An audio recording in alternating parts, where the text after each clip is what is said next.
Ô, gente, vocês sabem que aqui no nosso papo a gente fala de tudo, né? E hoje eu quero conversar sobre algo que realmente muda vidas: educação de qualidade. Se você deseja abrir novas portas profissionais, crescer financeiramente ou até se reposicionar no mercado, o primeiro passo é investir nos estudos. E escolher onde estudar faz toda a diferença. É por isso que eu sempre indico a UNA, para quem quer começar uma faculdade com os pés no presente e a cabeça no mercado de trabalho. A UNA é uma das apoiadoras aqui do Papo com Elias e uma baita universidade para quem quer ir além da teoria.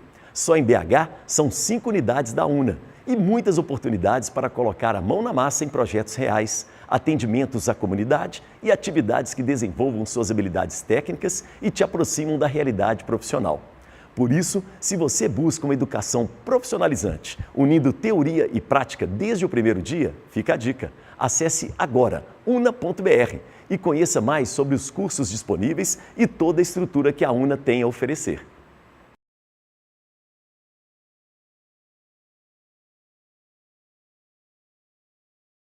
Muito bem, estamos começando o nosso Papo com Elias aqui hoje e a ideia do programa, eu gosto sempre de lembrar no início, é o quê? Todo mundo tem uma boa história para contar. Basta a gente saber como contar essa história. E esse é o nosso objetivo. E aí histórias vão chegando e vão ampliando os nossos horizontes. Mas antes de apresentar o nosso convidado e começar o nosso papo, eu queria lembrar o seguinte: as ideias circulam, não é? E a moda também pode circular. Então eu queria agradecer mais uma vez ao pessoal que me veste, que na verdade é um brechó.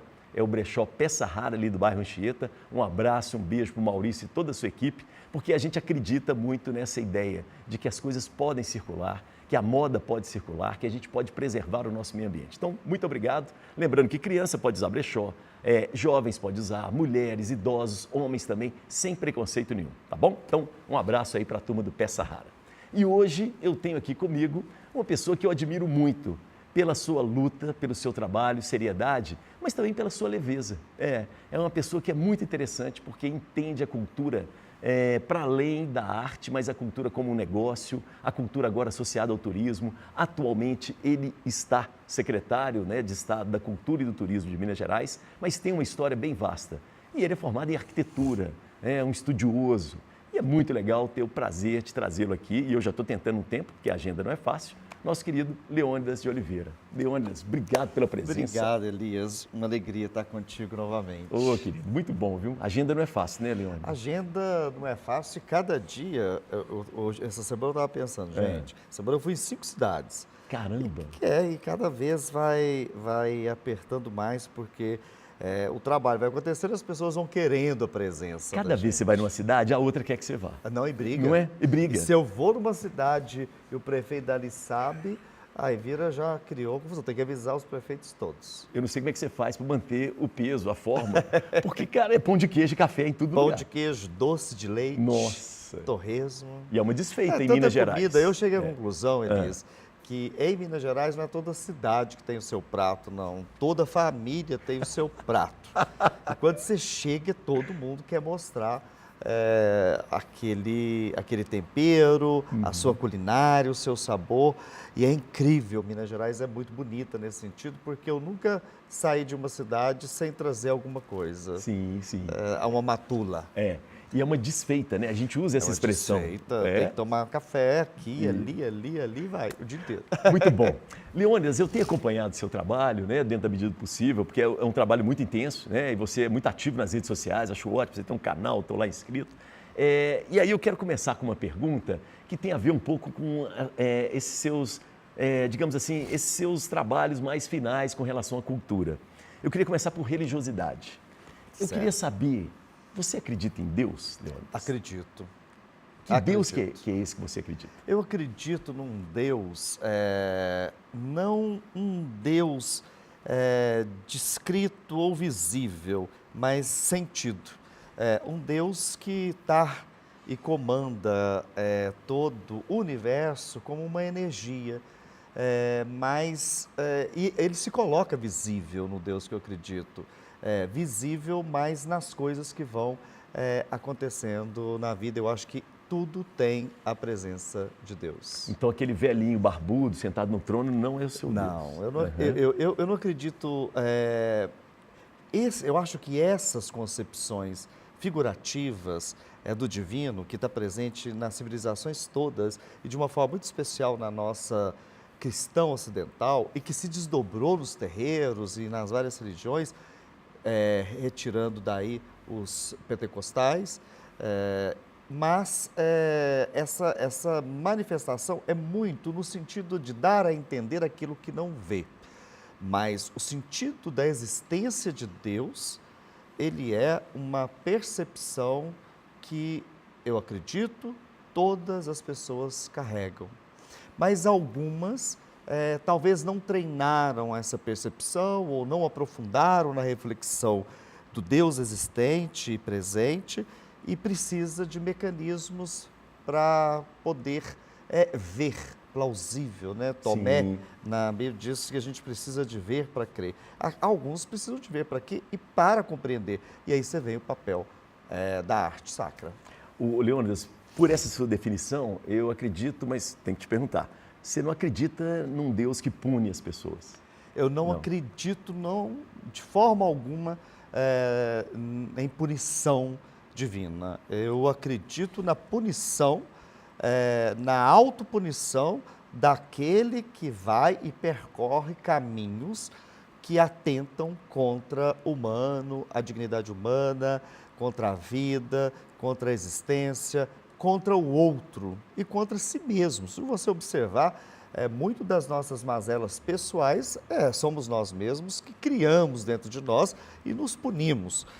E quando nós fazemos algo aos demais, é uma decisão nossa. Tem que tirar Deus disso daí, porque eu acredito que se eu estou aqui com você num papo muito interessante, de repente eu te faço mal, de alguma forma na sua vida pessoal, enfim, Sim. crio alguma situação. Obviamente que você vai ficar magoado e vai, naturalmente, o universo, a energia, ela volta. Então, eu acho que o que faz o mal somos nós mesmos. Eu não acredito num Deus que faz o mal. Seria um contrassenso Deus punir ou Deus perseguir. Deus, na minha concepção, ela é o amor. E o amor, ele está longe de qualquer punição. E aí vem o pecado. O pecado é atentar contra a vida. Então, assim, a cultura vai dando nomes para ficar novamente com umas imagens, para que as pessoas compreendam. E isso é muito medieval ou das culturas muito antigas. Mas eu acredito também, já chegando aí num futuro, que cada vez mais nós estamos desprovidos dessa necessidade de algo para transcender. Os homens, as pessoas, a humanidade tem aprendido a transcender a partir da intuição, da reflexão, da meditação, alguns povos, Perfeito. da oração, mas você mesmo com a divindade. Sim, legal isso. É um caminho direto com Deus, sem É o precisar de caminho. intermediário. E o próprio Deus disse isso, né? Se você quiser, na Bíblia, Isso. aí olhando na Bíblia, na sua concepção cristã, se quiser rezar, vá para o seu quarto, feche a porta e você tem uma conexão com Deus. E isso nas culturas é muito claro isso, né? Mas a criação litúrgica, vamos dizer assim, Perfeito. das religiões, elas são a manifestação de um trabalho mais sistematizado de dar, conhecer a divindade aos homens. Portanto, que não há mal também em ter essas interferências, porque é um trabalho de dar a conhecer, é uma profissão. Legal. Então você acredita, não vou chamar de religiosidade não, vou falar, você está colocando a coisa mais ampla, que o ser humano precisa de espiritualidade. Não. Não? Eu não acho que o ser humano precisa de espiritualidade. Eu conheço muitas pessoas que são ateus, homens que são ateus, ateias, e que não acreditam de forma alguma e vivem um bem Sensacional isso, sensacional. né? É sensacional isso. Então assim, porque acredita em si mesmo. E faz bem aos outros, Nietzsche né? tem uma frase que eu acho que define muito isso dessas pessoas que não acreditam em Deus e que vivem tão bem. Ele fala que quanto mais próximo de si mesmo, mais próximo de Deus. Então, assim, a humanidade, nós somos o reflexo de Deus. Então, você está próximo de si mesmo, você está próximo de Deus, porque você compreende as suas dimensões humanas de uma forma clara. E não necessita, eu conheço muita gente, você também deve conhecer. Muita gente que é muito mais cristão que vários cristãos. E vivem os preceitos cristãos, muito mais do que muitos que estão todos os dias nas igrejas e onde quer que seja. Muito bom. Leônidas, agora vamos pensar o seguinte, durante o seu percurso como secretário estadual de Cultura e Turismo, num determinado momento para cá, você começou a incluir também essa questão da religiosidade, né, dentro dessa ideia do turismo e da cultura. Quando é que foi isso? Quando é que isso chegou para você? Como é que você... Porque isso é uma estratégia também, uma muito estratégia, mas isso chegou, vamos voltar aí na história da humanidade, os primeiros fluxos turísticos são fluxos religiosos. No Egito, acorriam em determinadas datas aos templos. Na época de Salomão, ou de Jerusalém, ou dos povos antigos, ou dos povos originários da nossa terra, acorrem determinado, seja no solstício, talvez o solstício de inverno, e o solstício de verão sejam os primeiros sinais das pessoas irem nunca tinha pensado buscar. nisso. E eu pensei agora em Meca, os muçulmanos. Não, e você quer ver caminhos antigos, por exemplo, que persistem até hoje, até mais antigo do que Meca, que é do século VI, são os caminhos, por exemplo, de Santiago de Compostela, que desde o século III se definiu que São Tiago foi para lá, ou depois as cruzadas, né? Então, assim, os fluxos, e gerou, você pensa, vamos pegar o extrato aqui do caminho de Santiago de Compostela. Ele gera desde o século, da época medieval, vamos pensar no final, na alta Idade Média, você tem ainda hospícios, chamados assim, que são as casas de acolhimento de peregrinos naqueles caminhos. Então, esse fluxo turístico religioso, ele é fundador do próprio turismo. Cara, que interessante. Porque você não ia, você não viajava você mudava de terra para conquistar outras terras. Você migrava, os povos nômades, que é esse início da era humana, vamos dizer assim. Esse povo tinha necessidades e por isso eles eram nômades. No entanto, quando o homem se fixa e busca um monte, que é a primeira expressão que a gente tem do divino. Por isso que ainda temos igreja nos montes, isso é muito antigo. Ir ao monte para estar próximo de falar ou da divindade, pensando que a divindade está nesse universo, além no céu, lugar que a gente inalcançável. Então, os fluxos são esses. E quando a gente pensa em Minas Gerais, se nós colocarmos o século XVIII, nós temos fluxos, por exemplo, Bom Jesus, de Matozinhos, de Congonhas, que é o primeiro grande centro que nós temos no século XVIII, de promessas e que percorre até hoje esses 300 anos. E aí nós temos uma rede de santuários de Bom Jesus do Matozinho. Ou a Nossa Senhora da Piedade, que na década de 1960 do século passado se tornou, e ontem foi o dia onde que ela se tornou padroeira de Minas Gerais, oficialmente por lei. Subir naquele monte e ver a imagem que está lá, que é de Aleijadinho, tem 300 anos. Então, isso está aí. Isso. E eu acredito muito que a gente deve fazer e olhar primeiro para o que está. Então, Minas tem esses fluxos. E promover esses fluxos é extremamente importante. Está aí há muito tempo, tudo bem, concordo contigo. Mas em um determinado momento do seu, como secretário, você falou, isso aqui eu preciso dar uma luz para isso aqui, porque isso está aqui há muito tempo. Como é que foi isso aí, Leônidas? Quando eu vi, nos últimos anos, Minas teve um avanço muito grande nos nossos santos e veneráveis. Nós não tínhamos nenhum e hoje nós já temos mais de 10.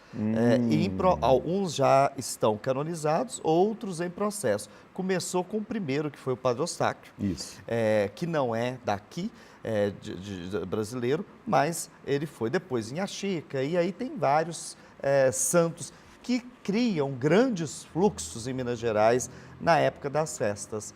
E aí, olhando isso, olhando uma vontade de Dom Valmor, Olha só. que foi talvez que me ajudou a virar a Virar essa chave. chave, porque ele acredita Ah. muito no turismo e o que ele faz na Serra da Piedade, de receber 500 mil pessoas, é um grande projeto turístico. Turismo da fé e que no campo religioso nós chamamos de peregrinação. E na antiguidade cristã, de peregrinos, e que acorrem a determinados lugares santos para ter aquele encontro com a divindade da sua fé. Então, Sensacional. isso gera, desde eras remotas, dinheiro, recurso. Porque, óbvio, quando você sai de casa, você se desloca, seja para uma celebração, uma festa, você tem que pensar onde vai dormir, o que vai comer, a roupa que vai usar, porque nós temos um costume de usar as boas roupas Boa, diante de isso. Deus. Dia à missa, né? Então, Tem que tudo levar uma isso lembrancinha. tem que levar uma A lembrancinha. fé tem que se materializar, igual você está falando. E aí né? vem toda a fabricação de artesanato, a fabricação de terços, rosários, enfim, tudo isso que tem nos santuários. E é uma coisa tão antiga e tão nova que nós inauguramos no ano de 2022, ou 22 para 23, um santuário em Minas Gerais, por exemplo, Santa Rita de Cássia, em Cássia, que é simplesmente uma igreja para 5 mil pessoas ficarem dentro dela. É o maior santuário dedicado a Santa Rita do mundo. Ou seja, tem 3 anos. Então, isso é muito, muito, muito natural e também muito contemporâneo. E imagine quando nós buscamos os números, mais ou menos num cálculo, 5 bilhões de reais movimenta o turismo da fé, em Minas Gerais. Então, tem que promover. Legal, mas é muito estratégico da sua parte. Não é? Mas é o seu cargo também, né? É o meu cargo e é o meu entendimento da vida. Eu fui seminarista. Meu estudo sempre foi ligado à fé e à religião. Nossa. Seja no mestrado, seja no doutorado, seja na pós-graduação, sempre o objeto sacro foi... poucas pessoas sabem isso de mim, mas o meu objeto de estudo na vida é a arte e sacra. Gente, que legal. Eu não sabia que você tinha sido seminarista. Fui seminarista. Por que você por que você desistiu? Um dia, você acredita, por incrível que pareça, nós estávamos sentados todos na mesa de estar e tinha uma revista. Eu sempre gostei muito eu cuidava da capela, então eu adorava colocar as flores, os paramentos e organizar e ver as coisas ficarem bonitas. Perfeito. E aí eu vi Qual uma ordem? revista, Desculpa. lembra daquela Luz, Luz. uma revista de arquitetura e construção que tinha antigamente? Eu olhei para a revista e falei assim, gente, folhei e falei assim, eu vou fazer esse negócio aqui, depois eu vou ser padre. Então você quis fazer arquitetura e depois... Para ser padre, porque eu ainda conversei com o bispo e falei, se eu sair fazer arquitetura, eu não preciso de fazer os 4 anos que eu faltava de filosofia. Ele falou assim, não, você pode ir diretamente para teologia. Gente, que sensacional. Então você quis fazer arquitetura para voltar... E para arrumar a igreja. Para arrumar a igreja. E aí não Para deu fazer a certo. igreja. Portanto que o meu doutorado... Não, aí eu fui chamado de doutorado e fui. O meu doutorado, o objeto final foi arquitetura religiosa contemporânea. E fora do Brasil, não é? Fora do Brasil. Foi onde? Na Espanha. Cara, que interessante, Leandro. E o mestrado, a restauração da Igreja dos Homens Pretos, de Nossa Senhora do Rosário, de Ouro Preto, enquanto estudo de restauração. Sensacional, porque aí tem um sincretismo aí religioso presente. Muito presente, muito grande, muito bonito. Não, na sua vontade também de estudo. Não fechado apenas no católico. Portanto que a minha tese de doutorado, ela é multiculturalidade nos templos e o lugar de estudo é Brasília. Não sei se você sabe, mas Brasília tem mais de 3.000 denominações religiosas. Bom, tinha em 2005, quando eu terminei minha tese de doutorado. E dessas concepções religiosas, você tem desde Rosa Cruz ao Templo da Boa Vontade, que é ecumênico, você tem o setor de igrejas, né? Então tem umas avenidas que você vai olhando, tem igreja, todas as denominações. Cara, que sensacional. 2.000? 3.000 denominações. Interessante. Aí o Planalto Central tem uma energia. A coisa tem da uma religião, energia. olha e aí, também Deus é a e capital energia. do Brasil, né? Você tem uma capital sonhada, que, segundo a história, nasce de um mito fundador de Dom Bosco. Você sabe dessa história? Não, por favor. Dom Bosco, no século XIX, ele escreveu que no Planalto Central do Brasil nasceria uma cidade que seria a capital do Brasil e que correria, jorraria, mel, aquela frase Que bíblica. coisa mística, hein? E ele Forte. fala isso, e aí você tem um planejamento e ir lá naquele lugar. Portanto, que lá em Brasília, você tem uma igreja muito bonita, que é a capa do meu livro, Isso, que verdade. é a igreja de Dom Bosco, Que que sensacional depois essa história. veio a vir a ser santo. O Juscelino devia saber dessa história. Sabia, né? ele próprio diz. E aí é muito O legal. Juscelino é inteligentíssimo. claro. O Juscelino, ele pega, ele tem uma capacidade, ele teve, né, na vida dele, uma capacidade de articulação que todas as vezes que eu vou numa cidade ou algum lugar, eu estou para te dizer que as coisas maiores feitas em Minas foi Juscelino Kubitschek para o Brasil. Ontem mesmo, referência a Elias, eu Juscelino. estava em Santa Rita do Sapucaí, num hackathon, e uma coisa extremamente tecnológica e muito interessante. Mas tem uma escola que é a primeira escola de eletrônica assim, anterior à informática da América Latina. Aqui. Uma senhora fez a escola, falou para o Juscelino, porque não existia escola técnica no Brasil de nada, ele cria a escola técnica e nasce ali a ideia de escolas técnicas de outras áreas, mas em Santa Rita do Sapucaí. Sensacional. É por isso que você E acha o que Juscelino adorou e foi lá e vamos fazer. Por isso que você falou que ele está vivo ainda, né? Porque para você... você vê ele o Impressionante, tempo inteiro, impressionante. né? Se você vê em Minas Gerais, em Belo Horizonte, nossa capital, Tudo bem.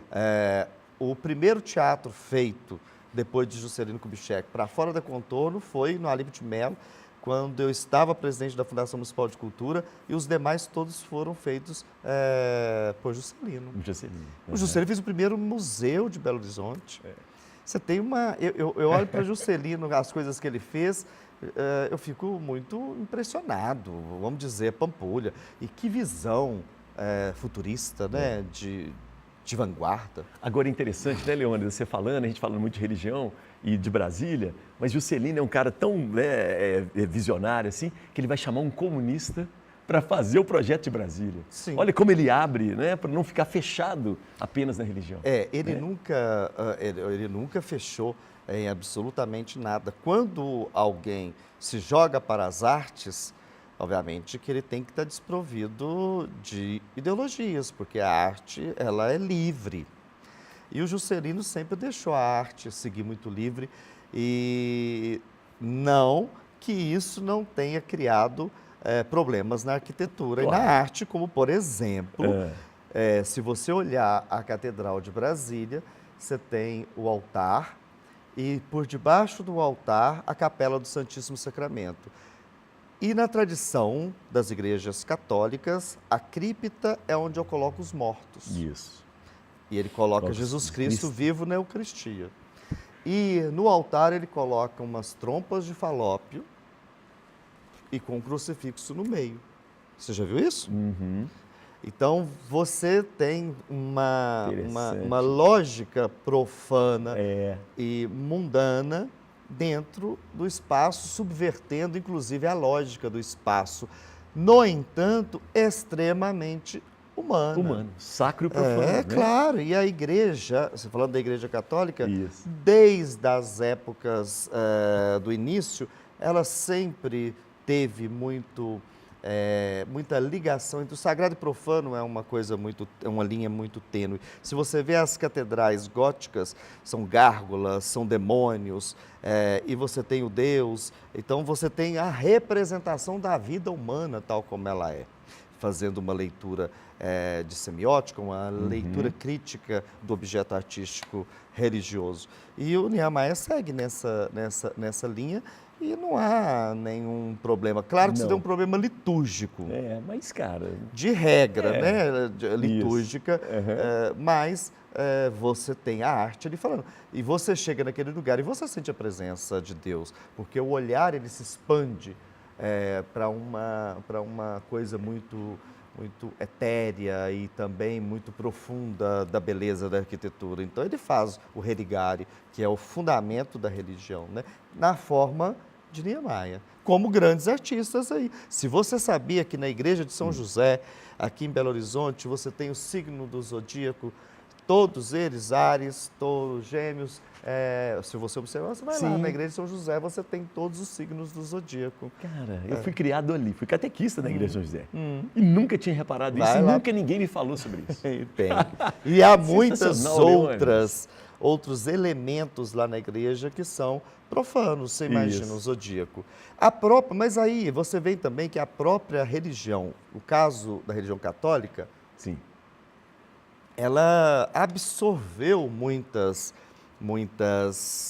elementos do mundo pagão, né? Roma, e transformou, quando o Império Romano cai, Constantino, enfim, não tinha mais condições de manter apartado o cristianismo nascente, ele abraça o cristianismo e, obviamente, o cristianismo abraça também a cultura. Quando você vê esses vários deuses, o que não é, quando você estiver numa igreja, você vê um panteão de deuses, que são santos, e o Deus maior, que é o Zeus. Né? É possível você... Tem uma referência aí, Claro, né? claríssima. Claríssima, né? É uma referência na vestimenta, inclusive, que tem ainda no mundo helênico uma relação muito profunda. Se você observar as imagens das mulheres, dos santos, são todas muito bem equilibradas. Então tem um helenismo aí da cultura grega, muito presente ainda, e romana, que nós somos uma igreja romana. Mas tem um artista e um escritor que eu amo muito, eu já comprei 19 livros, as pessoas chegam em casa, eu pego o livro e ela me fala, me fala a história da arte, esse livro, eu dou para a pessoa, porque eu acho ele tão bom que eu queria que todo Que mundo você compartilhar, comprasse. né? Isso é tão E aí legal. eu fico sempre sem. Mas Tudo bem. é o Gombrich que ele faz. Gombrich, claro. Da história da arte. Né? Sensacional. E aí, lá na página, salvo engano, 456, ele fala, tem uma frase que eu gosto muito: cativa, Grécia manteve cativo seu rude captor. Porque a Grécia tinha uma leveza na arte muito vinculada à leveza do ser filosófico. Então, por isso que ela é mais equilibrada, mais bonita. E você tem uma distorção no mundo romano imperialista, de fazer grande Isso. para impressionar. Perfeito. O outro era fazer grande para mostrar que é bonito. São O duas, a beleza e o poder. E o poder. Nossa. E que quem copia isso, claramente, é a nossa cidade de Washington. E nem precisa de Washington, mas Buenos Aires. Isso. Aqui mesmo a gente coloca os centros. Mas Washington é muito romana, porque ele abstrai de Roma o imperialismo, que ele sempre quis ser e ainda continua sendo. Olha o que está acontecendo nesse momento no mundo. Perfeito. E ele tem uma arquitetura romana com as colunas que não tem nada a ver com entablamento, não tem equilíbrio, não tem desenho. Não tem. São colunas imensas, para Sensacional. mostrar e impressionar. Olha, nós Imponência, né, do poder. nós temos o poder. Leônidas, agora eu fiquei muito curioso. Com tanto conhecimento, e não só conhecimento, mas eu vejo um certo amor mesmo, um gosto pela questão do turismo e da religião. Por que você não seguiu, né? Fez arquitetura, depois, por que você não seguiu para ser padre? Pois é, aí quando eu terminei, saí do curso de arquitetura, eu fui convidado, sem precisar ir para o mestrado, com as minhas notas eram muito boas, para fazer o doutorado, e foi uma oportunidade de estudar na Universidade de Valladolid, que é simplesmente a terceira universidade fundada no planeta. Ela é de 1263, então era uma oportunidade muito, muito, muito rica para mim. E aí eu resolvi, e ainda adiando. Você ainda tinha esperança. Adiando. Aí depois, quando eu começo a trabalhar, comecei a trabalhar numa empresa, ganhei bolsa, os anos foram passando, eu fui entendendo que eu acho que o meu lugar seria outro, que não a vida religiosa, mas nunca distante do sagrado ou da religião, que é a formação do meu ser, da minha família, de como eu entendo o mundo. Legal. É interessante o que você falou, a pessoa não precisa fazer o mestrado para fazer o doutorado. As pessoas não sabem disso. Não Acho que tem que fazer, né? Mas você tem que ter tem que ser um ótimo aluno, né? E eu fiz o mestrado depois, você acredita? Você falou do mestrado, eu fiquei Ao pensando. contrário. Eu acho que ele foi depois de Foi dissertar. depois. Você fez uma tese primeiro e depois uma dissertação. Foi. Muito Foi bom. estranhíssimo. É porque eu queria muito aprender restauração do patrimônio. Aí eu fiz um mestrado profissionalizante. Perfeito. Botar a mão na massa. É. Cara, que legal E isso. aí, e nisso eu ganhei também uma bolsa de altos estudos europeus da cultura, que foram 1.500 horas, ganhando 2.800 euros em 2004, sei lá. Sensacional. E o que eu tinha que estudar em toda a Europa, cultura. Aí eu falei assim, gente, não tem, assim, minha vida... Aí eu já, É isso que eu quero. Não tem o que eu quero, porque eu nunca pensei diretamente o que eu quero, não, entendeu? Mas, porque eu acho que eu não quero, não. Viajar muito, assim, eu não quero, não. Eu estou cada dia mais mineiro da roça. Isso é muito bom. Deixa eu voltar aqui no JK e no Niemeyer, né? É porque eu sou o contrário. Eu falo com as pessoas, eu sou tudo invertido. Sim. Eu fiz meu doutorado com 27 anos, eu fui tudo invertido. Mas naquele tempo eu viajei, andando toda hora que o pessoal hoje quer fazer isso, você, gente, pelo amor de Deus. Não. Eu prefiro ir para a roça, né? Exatamente. Mas vou voltar no JK e no Niemeyer, nessa parceria, e eu fiquei pensando na igrejinha da Pampulha, que tem essa questão do cachorro. Essa história é interessantíssima, não é? Sim. Como é? Demorou a ser inaugurada, inclusive. Mas não é por conta do cachorro. Não, então vamos lá. Não é. Não. Quando você for à igreja da Pampulha, observa a planta dela. Tá. Você tem do lado esquerdo o confessionário de Sesquiate. Isso. A forma desse confessionário é Espermatozoica. espermatozoica. Gente! Você vai ver que é o rabinho, aí daqui está a glória, e do outro lado que não tem... Não, do lado de cá está o pecado, do lado de lá que está perto da parede, que você tem que agachar para ver, está a glória escondida. Olha, e aí você tem uma coisa, um ganchinho que faz assim, e aqui ficava o padre. E nesse ganchinho é a cabeça. E ela aponta para o altar, que é a hóstia, o feminino. Nossa, cara, o cachorro é muito... Não é o cachorro. Quem é o cachorro? O cachorro é pequeno perto disso. E aí você... Gente! E ele busca nas referências às religiões como elas nasceram. Como a religião no mundo nasce, ou a divindade?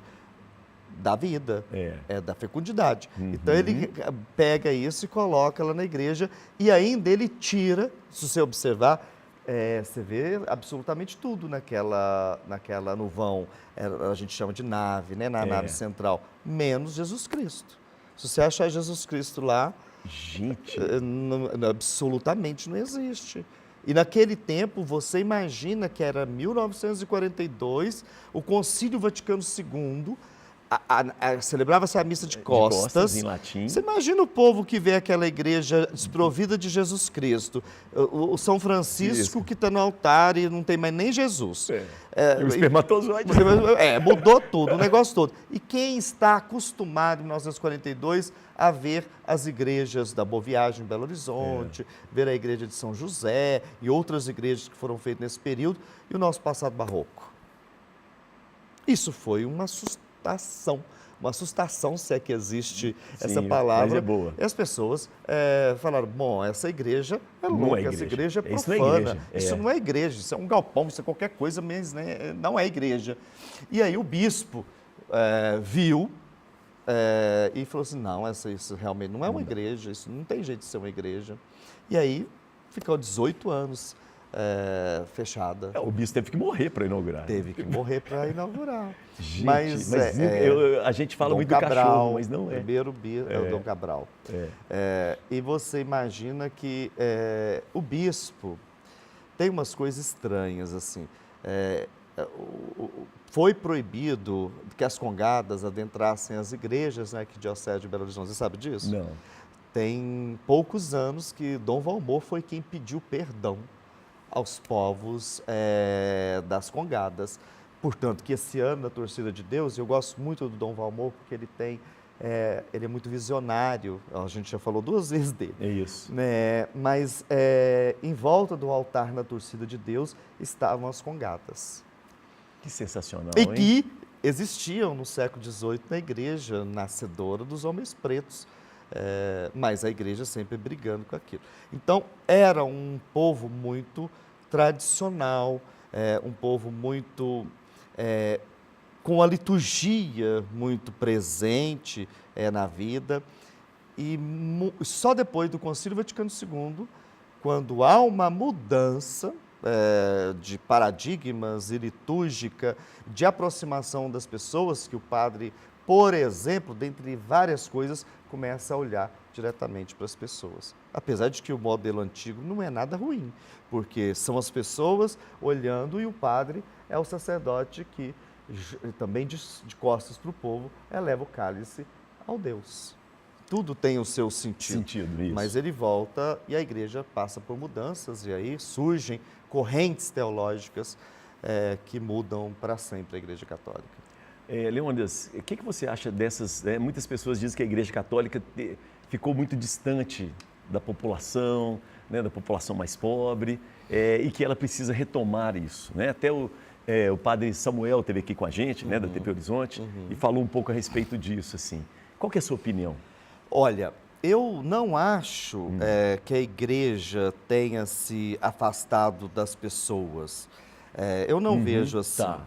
Eu vejo que a igreja, por exemplo, a igreja é ainda a maior mantenedora de hospitais de saúde do mundo. Perfeito.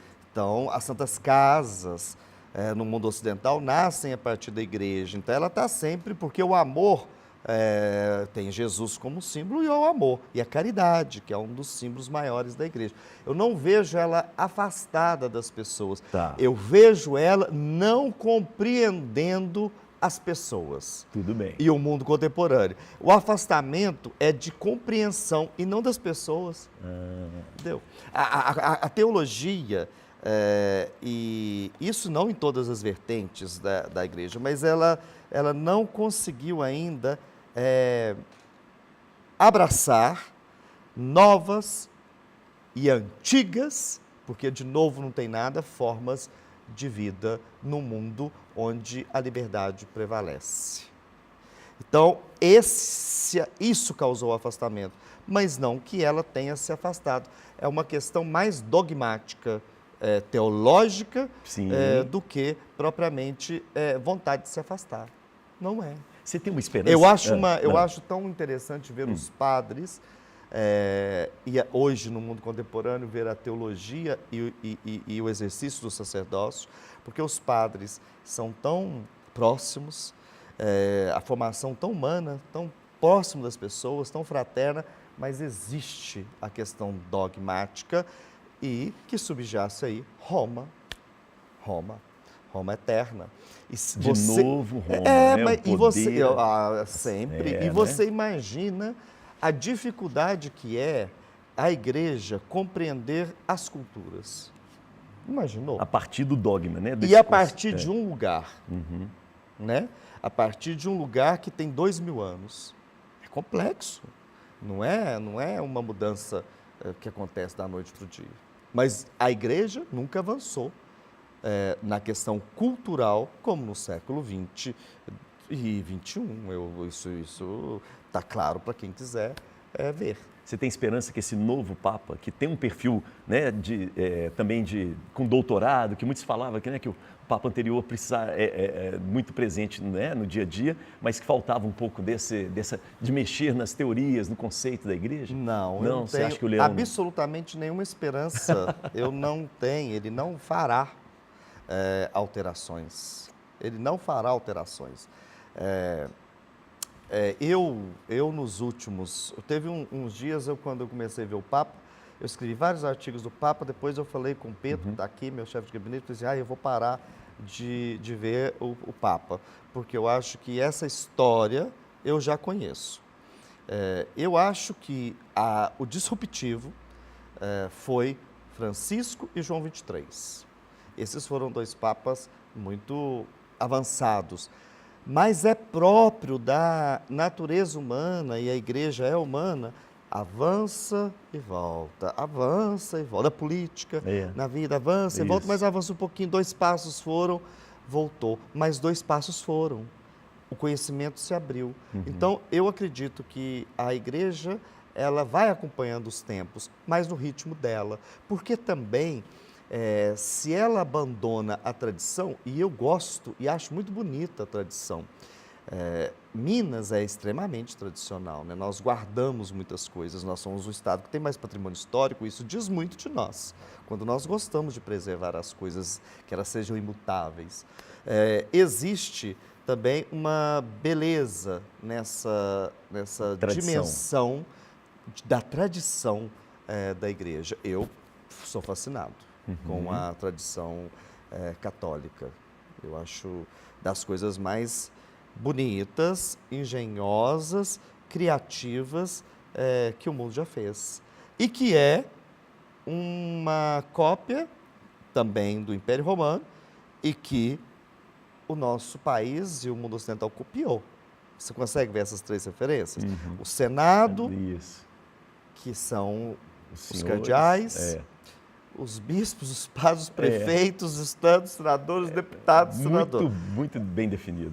Então, assim, esse modelo do direito romano, a igreja fez o direito canônico e o mundo ocidental fez o direito da existência. Nossa formação, a Europa, não sei se você se lembra, e quando eu morava na Europa, estava em pleno debate se a Constituição Europeia traria nas primeiras páginas a nossa formação cristã, tradição.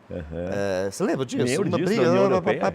Depois chegaram à conclusão que não tinha como fugir, porque a Europa queria se afastar imensamente do laico, né, do sagrado.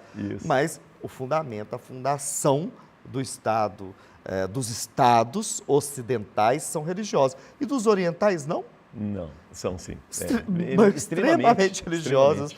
Então, assim, inaugura as formas de vida do mundo, são inauguradas a partir do entendimento que se tem do sagrado e que a gente tenta copiar. Os próprios indígenas, né? Também. O tempo inteiro. Os povos indígenas todos. têm um respeito ao sagrado. Povos todos. Se você... Outro dia eu fui em Andrelândia, no sul de Minas, e vi eu já fui nos sítios arqueológicos de Minas Gerais, quase todos. Andrelândia me surpreendeu muito porque é uma pedra, tem uma vastidão muito grande, tem montanhas, mas assim, de repente você tem uma grande pedra. E lá nessa pedra estão as pinturas rupestres que foram preservadas. Os que viviam, né, os povos ancestrais que viviam naquela região, iam lá para ter um encontro com o sagrado. Naquele lugar, ou seja, é um templo. De novo, hein? É um templo. A gente tem até Jesus dizer que nós somos templo do Espírito Santo, que cada um olha o que ele mudou. A gente porque talvez não tenha absorvido o futuro que Jesus coloca à humanidade. Mas nós somos templos de Deus, a pessoa humana. Você imagina se isso é levado ao pé da letra? Caíram-se as igrejas, que são invenções humanas. Não precisa da igreja. Então você tem aí, permeando tudo isso, nós não estamos evoluídos assim, não. Jesus ainda tem outro, não vai nascer nada mais para frente igual Jesus no mundo ocidental. E Buda também, vamos dizer, e Buda também. Claro. E Maomé também, que tinha uma profundidade muito grande. A interpretação ou as interpretações humanas e que também são oriundas de outras conjunturas locais, que determinam as formas de vida e as feições que aquela região vai dar para a sua fé, a sua manifestação do sagrado, seus templos, seus lugares de encontro. Legal isso. Por isso que a Igreja Católica tenta, né, algo padrão, mas não é possível. Imagina você no interior, a quantidade de igrejas diferentes, abertas. A própria Igreja Católica, ela tem dentro dela as suas divisões dogmáticas. Nós temos a Igreja Ortodoxa, grega, nós temos a Igreja Cópita. Você conhece a Igreja Cópita? A tradição diz que quando Jesus foi com Maria e o menino Jesus foram para o Egito, eles ficaram lá por 2 anos e fundaram uma igreja, que é a igreja copta. E a célula máter é onde eles moraram. E a igreja copta, ela está presente no norte da África, em muitos lugares, e cresce muito, a igreja copta. Nós temos uma santa, venerada pelos nossos povos aqui de Minas Gerais, os povos da afromineridade, afrodescendentes, na festa do Nosso Santo Rosário, que é Santa Efigênia, a imagem de Santa Efigênia, que é uma santa, santa da Etiópia, né? Isso. Não é Santa Efigênia, não. Santa Bárbara, Santa Bárbara, Santa Efigênia. Nós temos, enfim, me faltou o nome, eu vou lembrar. Sim. Mas eu não sei se é Bárbara ou Efigênia, que uma das duas é da igreja copta. Da Etiópia e copta. E quando você viu a eleição do Papa, você viu aquilo se chama mitra. Não tem uns diferentes? Tem, isso. Aquelas são as igrejas de outras denominações que fizeram uma convenção de aceitar o Papa como líder, mas que mantém as suas formas litúrgicas diferentes. Boa. O Leônidas, não tem jeito, quando a gente pensa em cultura em Minas, se fala muito do tradicional. Sim. Só que a sociedade é viva. Você, como secretário de Cultura, como é que convivem a tradição, o tradicional e o contemporâneo? Como é que você trabalha isso aí?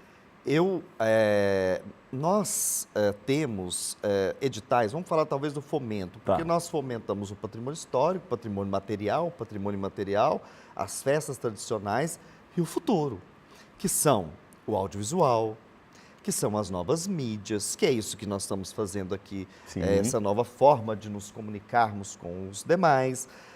Nós temos nas periferias um grito absurdo de culturas belíssimas, o hip hop, por exemplo, que é talvez a arte universal do momento, né? Porque ela tem o grafite e é no mundo inteiro.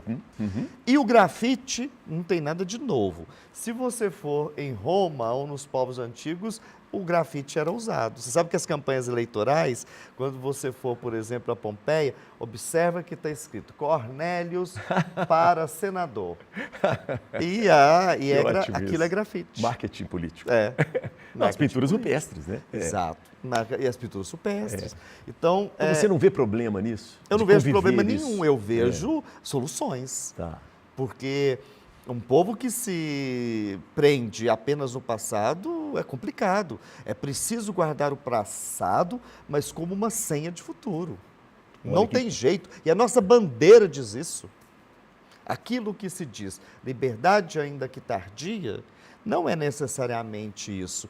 Quando você vê o poema de Virgílio, de onde a frase foi tirada, ele contextualiza claramente liberdade. Vou resumir. Isso. Liberdade. O poema diz, liberdade, nós sempre teremos que correr atrás de você. Correr atrás da liberdade e da criatividade de um mundo novo, de coisas novas. Mas a gente nunca vai alcançar. Mas nem por isso a gente tem que deixar de correr.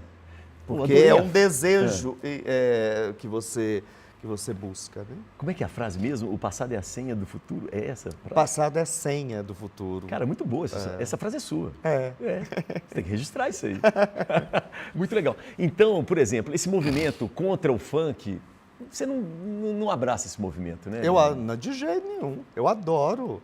O hip hop está hoje no Instituto do Patrimônio Histórico, no IEFA, sendo catalogado como patrimônio já, a gente já compreendendo essa manifestação como necessária preservar os grafites que foram feitos, esse movimento e o que nasce daí, e essa linguagem, a que fala no mundo contemporâneo, ou a música eletrônica, que fala para esse mundo contemporâneo. Você imagina se nós vamos hoje querer que todo mundo continue tocando a rabeca do século XVIII, ou a música clássica. Não vai rolar. As pessoas não vão tocar, não ser obrigadas. Gente. E vai empobrecer o mundo. E o que virá ainda, que nós não conhecemos, os movimentos que virão ainda de arte? Isso também gira a economia, que é experimentar.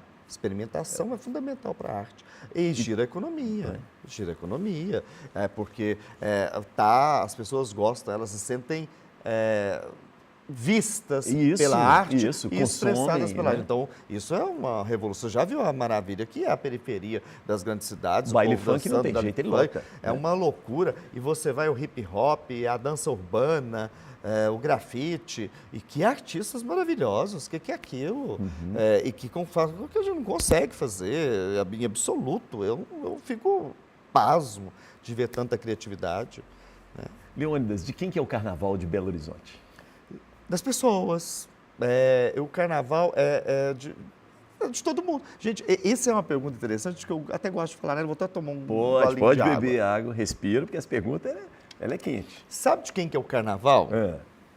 Da história, primeiramente. Tudo bem. Porque o Carnaval, ele tem milhares de anos, é a festa da carne.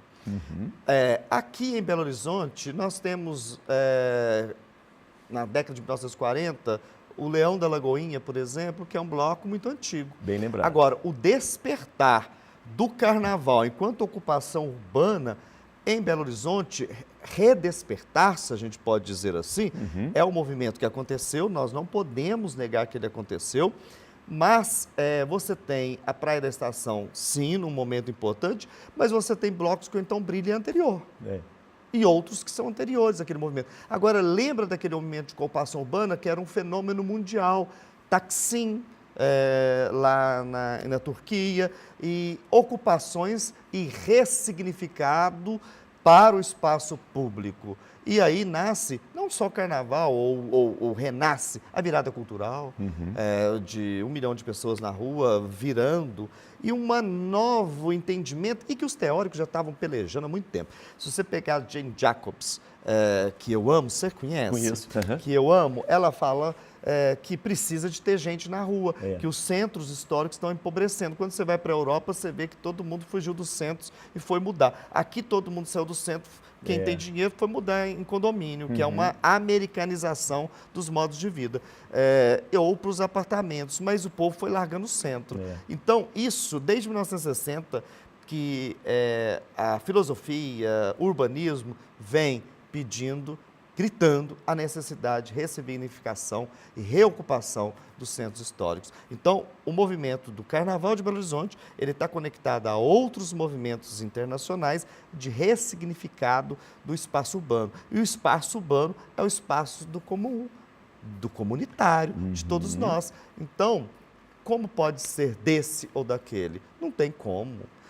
Chamar o Carnaval que para si, eu acho que é uma loucura imensa e de desconhecimento do que é a própria festa litúrgica que a igreja absorveu. Olha o profano e o sacro. A festa da carne, depois a gente vai e não peca mais e vai na quaresma. E você sabe que o maior problema do turismo nosso é a quaresma, né? Por quê? Porque ninguém come, não quer beber, não vai beber, não vai nada, tem que fazer sacrifício, nossa cultura mineira. Você sabe que é uma maior dificuldade. Você sabe que Tiradentes, o pior período é o carnaval. Lá tem muita comida, o povo não vai comer carne, não vai comer isso, mas no carnaval faz toda a farra. Não, e economicamente, você está certo. E depois você vai, descansa e faz uma pausa. Leônidas, eu lembro de você na virada cultural. Sim. Você estava na secretaria, na fundação, né?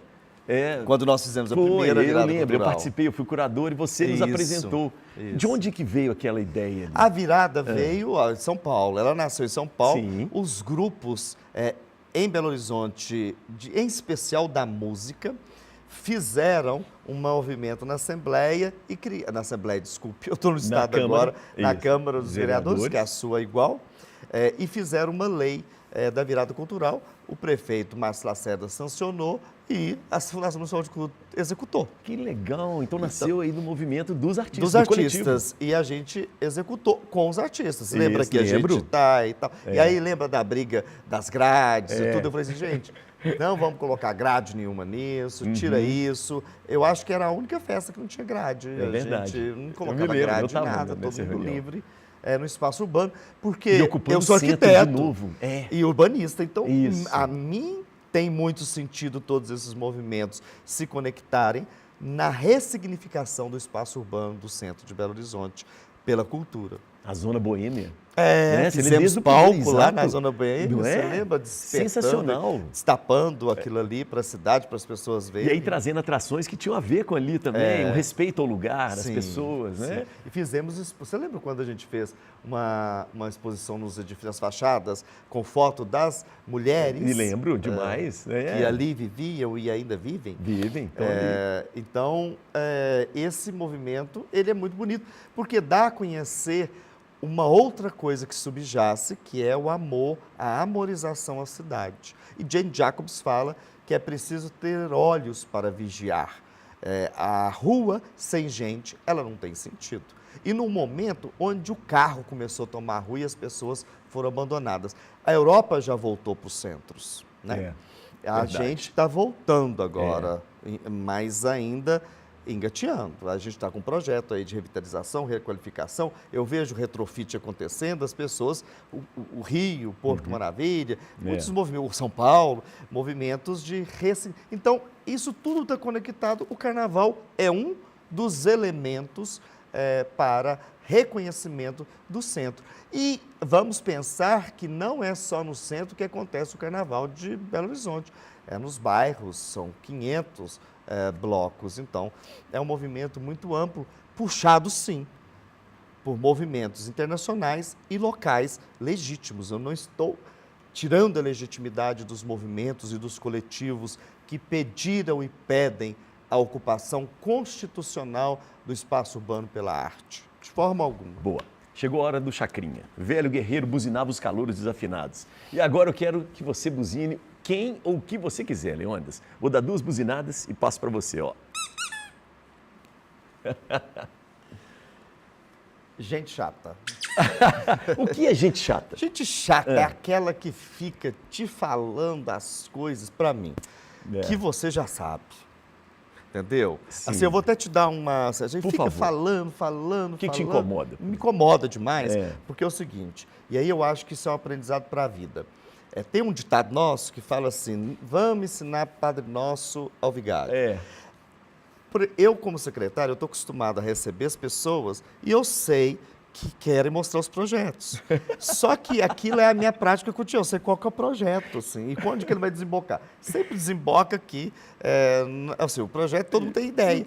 E aí as pessoas vão mostrando e vão falando e começa a explicar a origem de um projeto, o que é o projeto, o que é a palavra projeto e pá. Aí sabe o que eu falo? E às vezes eu sou deselegante para as pessoas, que eu falo assim, eu posso interromper? Claro, secretário. Você começa para mim lá do final. Porque eu tenho certeza que o seu projeto é coisa, não precisa você me convencer. Mostra o final.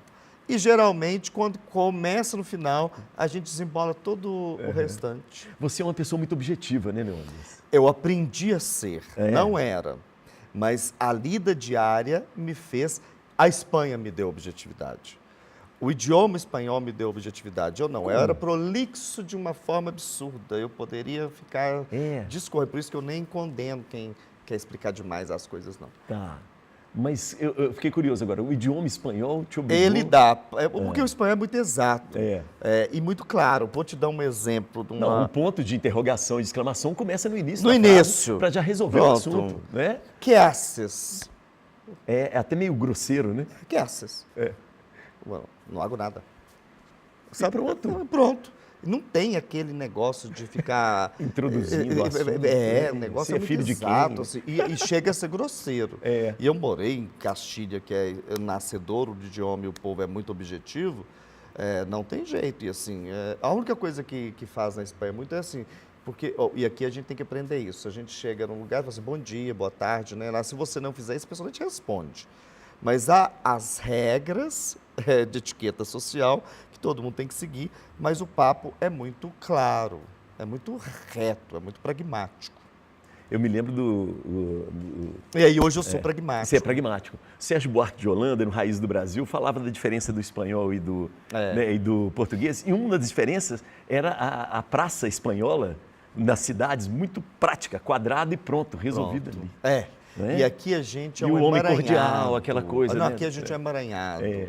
A rua direita, que é onde a direita da igreja. E ela faz é um curva. emaranhado. A gente demorou o mundo português, demorou a fazer cidades planejadas. As cidades lá vinham todas planejadas da América Espanha. Espanhola, Isso mesmo, né? isso A Praça mesmo. Maior. Perfeito. Então, assim, você tem uma e sabe de onde que eles tiraram isso? Do povo judeu e do povo árabe. Das Os ocupações mouros. árabes, que eles pegaram essa exatidão da matemática de fazer coisas assim mais... Tá. Porque a matemática foi O homem que inventada calculava, lá, né?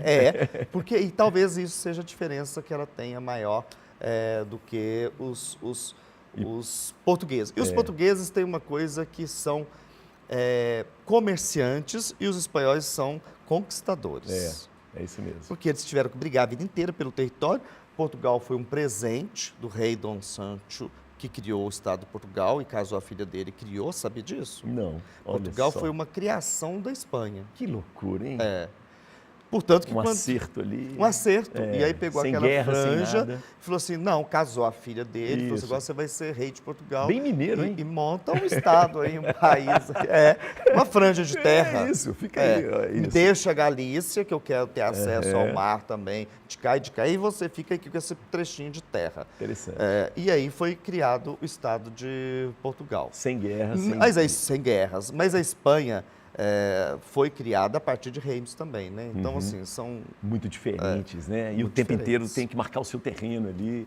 Muito E ainda tem interessante. muita guerra, né? Muita, As comunidades muita. autônomas eram antigos reinos. Leônidas, vamos lá, nós estamos caminhando para o final, né? E eu quero entrar, você é uma pessoa que está muito ligada no que está acontecendo, né? Independente do seu cargo, de onde você estiver. E tem uma discussão na nossa sociedade a respeito da legalização da cannabis. Queria saber a sua opinião, Leônidas. Já está legalizada, né? Então, assim, o Supremo já legalizou. Eu quero entender, porque isso eu tenho uma dúvida. Sim. Como que legaliza-se, onde que o povo arruma? É. Há um gap. Então, assim, eu acredito... A questão assim, medicinal a gente consegue, mas a ainda gente é muito consegue. caro, é muito Não, mas burocrático. não, resolve medicinal não. Está medicinal. liberado, não. Você pode tá estar ali com liberado. 50%. É. Mas quer 50 gramas? É, isso, Você isso pode mesmo. pegar que você não vai ser preso. Então é crime, descriminalizada. Uhum. Agora, onde comercializa? Está faltando tem Um lugar tem, pra gente poder, tem né? um trem assim, né? Não tem ali, olha, aqui. Então, eu acho que balcão. assim, eu acho que o tempo histórico, vamos fazer uma reflexão a partir disso, dos tempos históricos dos países, das sociedades. O tempo histórico do Brasil, ele é diferente, por exemplo, de o tempo histórico. Vou dar um exemplo só para a gente compreender o que é o tempo histórico. Da Califórnia. A Califórnia, ela foi além da cannabis, né? O Estado fornece droga Isso para mesmo. aqueles que são viciados numa liberdade, num respeito até ao desastre. E redução de danos. Há um desastre social, mas ele vai lá em redução de danos. Uhum. E a gente ainda coíbe, né? Assim, nós temos o nosso tempo histórico. Mas você já imaginou? O tempo histórico é o seguinte: você já imaginou se o Brasil, do jeito que está, com as mazelas que tem, com as dores da nossa sociedade, se a gente solta a droga e tudo isso psicotrópico na sociedade? Não dá para ser assim. Por isso que a gente precisa discutir e arrumar e as então, regras, assim, e não ficar tem, escondendo. Isso, tem que ter um tempo. Assim, a sociedade brasileira ela tá se formando, o mundo está se formando para ter equilíbrio para ver essas coisas. E claro que quando há desequilíbrio, regulamentar, o Estado tem que regulamentar. Eu acho que se solta, por exemplo, as drogas hoje lícitas, ilícitas que estão... Eu não sei o que vai ser. Tem muita gente que fala assim, gente, deixa eu liberar as drogas. Gente, mas se liberar as drogas com as mazelas de ser... Que a gente vamos pensar que nós temos um país fragmentado, doloroso, tem 100 e poucos anos que nós liberamos escravidão. Que nós temos periferias e bolsões de pobreza e de miséria imensa, e que a droga vai fazer, e hoje já está presente nesses lugares, você imagina, e todas as sociedades, na Zona Sul, na Zona Norte, mas assim, as mazelas nossas são muito grandes para a gente, tem que ter controle. Não regularizou as bets, olha o que deu, É, não é? exato. Filho matando mãe por causa de dívida. Isso. É desse jeito. Então, assim, é preciso de ter uma maturação do Brasil ainda para certas discussões que eu acho que eu vejo que a gente não está preparado nem para escolher nossos governantes, gente. A gente está escolhendo os governantes pela onda da internet, a gente não faz uma reflexão profunda do que o cara pensa, por 2, 3, 4 frases eu vou votar nele e não vamos fechar os olhos para o que a gente tem visto no mundo inteiro, desastres, desastres políticos. E a cultura é muito afetada, né? E a cultura é muito afetada, mas a cultura... Desrespeito, né? A cultura, ela é perseguida. Isso. Ela é perseguida. Eu hoje não acredito que ela é afetada. Eu acho que a cultura ela é perseguida. Por quê? Por quê? E eu vou te dizer uma cultura. Primeiro vamos tirar a cultura partidária, porque Tá. eu acho que essa aí complicou mesmo. Porque o dia que a cultura toma partido, não pode. A cultura é o entendimento das diferenças, né? E a arte, a expressão disso. Então, se ela toma partido desse ou daquele, ofendeu metade da população. Aí é o caos. Tá. Mas tirando isso, Tirando isso, eu vejo que a cultura, a arte, ela tem uma capacidade quase religiosa, já finalizando como nós começamos, Boa. de transcender, de fazer com que as pessoas pensem diferente e em coisas que nós ainda não vimos. Eu costumo chamar os artistas de bruxos visionários, porque é uma bruxaria o que eles fazem. O audiovisual, se você pegar 1950, o liquidificador, aquelas coisas que não existiam no nosso cotidiano, os carros, tudo, eu vou te falar, nós não vamos ver, mas daqui 200 anos a gente vai ter, se brincar, vai ter telegrafado, como é que chama aquilo? Teletransporte. Né? Transporte. É. Então, assim, a arte, ela tem essa possibilidade, essa grande função nascedora para que ela existiu, que é transcender. Quando você escuta Adélia Prado, que para mim é a mais sagrada das poetisas do Brasil, é a Adélia Prado, e temos a grata alegria de tê-la fora dos holofotes, mas viva e produzindo. E faz 90 anos esse ano, Olha, no dia bacana, 13 hein? de dezembro. Adélia Prado, quando você escuta a poesia de Adélia Prado, com toda a fertilidade que ela tem, no terreno que ela se insere, que é o terreno religioso e profano e da vida, você vê coisas que ela está dizendo que, assim, que são indizíveis, ou que a gente nunca nem pensou, ou que a gente pensou, mas a gente nem falou. Mas ela falou, ela verbalizou, ela escreveu. Comunicou, né? Ela escreveu aquilo. E aí provocou, né? Me provocou, e assim, eu acho que a Adélia Prado, ela é disruptiva, ela mostra até, eu escuto a Adélia Prado, hoje eu estou na era do audiolivro, né? Porque eu gosto, porque eu leio muito, mas eu gosto de ouvir, porque o tempo que eu estou lá mexendo, quando eu estou escutando. Sim. E das artes todas, a poesia é a minha preferida. Então eu escuto poesia a noite inteira, durmo com poesia. Que barato. Ou música clássica, mas a poesia é demais, que eu chego lá em casa e falo assim, Alexa, Adélia Prado. Nossa, sensacional. Aí ela começa. Então, assim, e eu escuto as poesias do mundo inteiro, mas cada dia eu me apaixono mais por Adélia Prado, que eu acho que Minas Gerais tem três artistas muito interessantes das letras. Nós temos o Drummond, do Centro, do Ouro, que fala que Minas é palavra abissal e que eu do sertão não entendo. Mas eu tenho o Grande Sertão Veredas na prosa. E eu tenho a Adélia Prado, que pega o interior e o que faltava para tudo isso, que é o olhar da mulher. Boa, legal. Leônidas, caminhando para o final, nossa sociedade está envelhecendo. A gente está preparado para conviver com a pessoa idosa? Não, nós não estamos preparados para... Eu não vejo a gente preparado para viver com... E nem nós para envelhecer.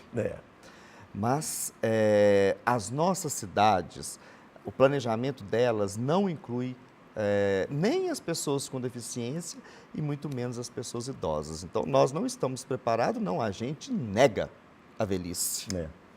E a velhice vale para todos nós estamos envelhecendo. Vamos viver mais e quando que os você nossos vê, pais. e agora vamos pensar, eu gosto muito disso, só para terminar, Isso. a questão é comparar Tem uma problema. analogia. Mas veja as cidades europeias, os velhinhos andando nas cidades europeias. Não é? Agora, ver os velhinhos andando aqui em Belo Horizonte, nessa confusão, nesse morro, nessas calçadas desse tamaninho, isso é impossível, gente. Eu já estou subescada, já estou achando difícil. Isso Eu fico pensando quando eu tiver 70 anos. Então, 70 não, nós vamos viver até os 100. É o 100. Hoje Nós somos precisamos, longevos. nós não estamos preparados. E não estamos preparando e não estamos respeitando quem é idoso. Mas eles frequentam os eventos culturais. Eles são sedentos por isso. Adoram. Então talvez aí seja um ponto de inclusão, não? Um ponto de inclusão, mas eu acho que tem que ir além. Tá. Sabe, eu acho que a Tem que gente ser tem que pragmático aí. pensar a cidade, a forma urbana, Ó, o urbanista aí, a ó. vida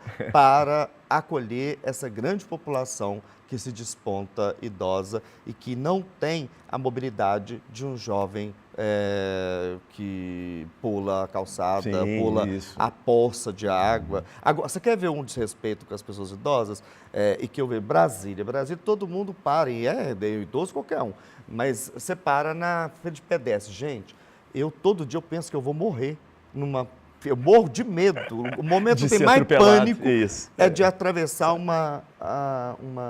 As ruas em Brasília. Em Belo Horizonte? Em Belo Horizonte, Minha mãe não anda nas ruas. Não, você não para, ninguém para. Ela anda no quarteirão do Quando centro. você para e a pessoa te fala para você ir, eu tenho medo de ir.